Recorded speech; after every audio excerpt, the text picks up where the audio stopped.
Hello friends, welcome to my channel. আশা করি সকলে ভালো আছেন। আজকে একটি গুরুত্বপূর্ণ টপিকস নিয়ে আপনাদের মাঝে হাজির হলাম। সেটা হচ্ছে ইয়ান। ইয়ান কি এবং ইয়ানের বিস্তারিত।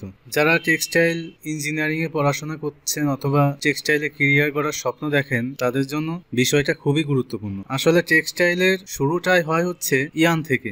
আপনি যখন একটা ফ্যাব্রিক তৈরি করতে যাবেন, সর্বপ্রথম আপনাকে যেটা লাগবে সেটা হচ্ছে সুতা।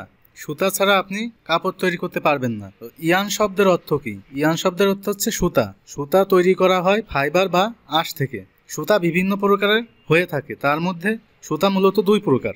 একটা হচ্ছে স্পানিয়ান আর একটা হচ্ছে ফিলামেন্টিয়ান। স্পানিয়ানটা কি? প্রাকৃতিক ফাইবারগুলোকে আমরা স্ট্যাপলে আকারে পেয়ে থাকি। এই স্টেপল ফাইবারগুলো স্পিনিংয়ে মিলে বিভিন্ন প্রক্রিয়ার মাধ্যমে যে সুতা প্রস্তুত করা হয় সেটাই হচ্ছে স্পানিয়ান। স্পানিয়ান বিভিন্ন কাউন্টের বা নাম্বারের হয়ে থাকে, যেমন 20 কাউন্ট, 40 কাউন্ট, 60 কাউন্ট ইত্যাদি কাউন্টের হতে পারে। মনে রাখতে হবে, কাউন্ট বা নম্বর যত বেশি হবে সুতা তত চিকন হবে, কাউন্ট বা নাম্বার যত কম হবে সুতা তত মোটা হবে। অর্থাৎ 40 কাউন্টের সুতা 20 কাউন্টের সুতার চেয়ে চিকন হবে। তাছাড়া স্পানিয়ান 2 পিলাই, 3 পিলাই বা 4 পিলাইয়ের হয়ে থাকে। যেমন 20/2, এখানে 20/2 বলতে বুঝিয়েছে 20 নম্বরের সুতা 2 পিলাই। 20 দ্বারা নম্বর বুঝিয়েছে, 2 দ্বারা পিলাই বুঝিয়েছে। অনেক সময় 20/3 লেখা থাকে, এখানে 20/3 মানে কি? 20 নম্বরের সুতা 3টা পিলাই। আমরা জানি 1 হ্যাঙ্ক ইকুয়াল টু 840 গজ। সুতরাং 1 পাউন্ড সুতার মধ্যে 840 গজের যতগুলো হ্যাঙ্ক থাকবে ততই তার কাউন্ট। উদাহরণস্বরূপ 1 পাউন্ড সুতার মধ্যে 840 গজের 20টি হ্যাঙ্ক আছে, তাহলে উক্ত সুতার কাউন্ট আমরা এখানে এস দিয়ে কাউন্টটা বুঝাই। যখন আমরা লিখি তখন আমরা 20S লিখি। 20S এখানে কাউন্ট হিসাবে বোঝানো হয়েছে। স্পানিয়ানের মধ্যে আছে কার্ডেডিয়ান, কম্বেডিয়ান ইত্যাদি। এগুলাই হচ্ছে স্পানিয়ানের এক্সাম্পল। নাম্বার 2-এ আছে ফিলামেন্টিয়ান। লম্বা অবিচ্ছিন্ন ফাইবার থেকে যে সুতা তৈরি করা হয় তাকে ফিলামেন্টিয়ান বলে। যেমন পলিস্টারের সুতা ফিলামেন্টিয়ান। সমস্ত কৃত্রিম সুতাকে ফিলামেন্ট আকারে পাওয়া যায়। কৃত্রিমভাবে যে সুতাগুলো আমরা তৈরি করি, যেমন নাইলন, পলিস্টার, এই সুতাগুলোই হচ্ছে ফিলামেন্টিয়ান। এছাড়া আছে রেশম বা সিল্ক, এগুলাকেও ফিলামেন্ট আকারে পাওয়া যায়। কৃত্রিম ফিলামেন্ট সুতাকে বিভিন্ন সাইজে পাওয়া যায়। একে ডেনিয়ার কাউন্টের মাধ্যমে প্রকাশ করা হয়। এখানে কাউন্ট বা নম্বর যত বেশি হয় সুতা তত মোটা হয়। স্পানিয়ানে দেখেছি কাউন্ট যত বেশি হবে সুতা তত চিকন হবে, কিন্তু ফিলামেন্টিয়ানের ক্ষেত্রে উল্টা, কাউন্ট যত বেশি হবে সুতা তত মোটা হবে। যেমন 40 ডেনিয়ার আর 70 ডেনিয়ারের কাউন্ট আছে। এখানে 40 ডেনিয়ারের সুতা হচ্ছে চিকন সুতা আর 70 ডেনিয়ারের সুতাটা হচ্ছে মোটা সুতা। আরও কিছু সুতা আছে, যেমন কার্ডেডিয়ান, যে সুতা প্রস্তুত করতে স্পিনিং সেকশনে কম্বিং প্রক্রিয়ার প্রয়োজন হয় না, তাকে কার্ডেডিয়ান বলা হয়।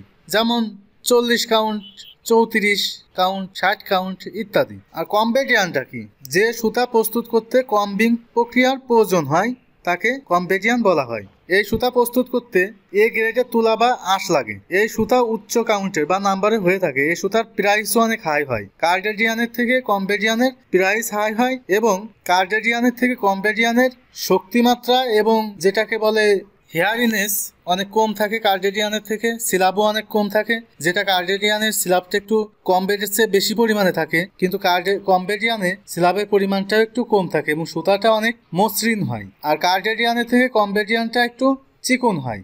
রটোরিয়ান, যে সুতা ফাইবার থেকে তৈরি করা হয় তাকে রোটোরিয়ান বলা হয়। কম দামের তুলা থেকে রটোরিয়ান তৈরি করা হয়। রটোরিয়ান সাধারণত ডেনিম প্রজেক্টে বেশি ইউজ করা হয়।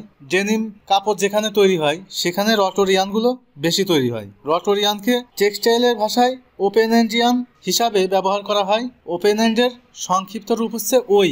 ওই দিয়ে প্রকাশ করা হয়, যেমন 8 ওই, 10 ওই, 7 ওই, 6 ওই।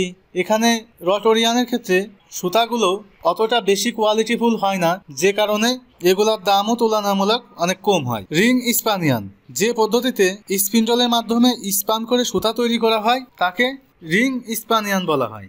মিলানজি ইয়ান, যে ইয়ান কটন ও ভিসকোস ফাইবারকে একত্রে তৈরি করা হয় তাকে মিলানজিয়ান বলা হয়। এই সুতা সাধারণত সোয়েটার প্রস্তুত করতে ব্যবহার করা হয়। সুতা প্রস্তুত করার পর এই সুতা দিয়ে কাপড় তৈরি করা হয়। একজন মার্চেন্ডাইজারের কাপড় তৈরি করার জন্য বায়ারের চাহিদা অনুযায়ী সুতা বুকিং দিতে হবে। একটা বিষয় মাথায় রাখতে হবে, সুতার কোয়ালিটি কাপড়ের উপর অনেকটা ইফেক্ট ফেলে।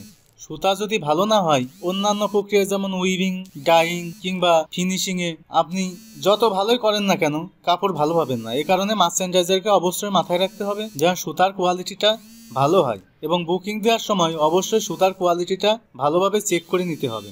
আর কাপড় তৈরি হয় মূলত 3টি উপায়ে, একটা হচ্ছে নিটিং, উইভিং, আর একটা আছে নন ওভেন। এগুলো নিয়ে পরবর্তী ভিডিওতে আমরা আলোচনা করব কাপড় তৈরির প্রক্রিয়া, যেমন নিটিং, উইভিং এবং নন ওভেন নিয়ে।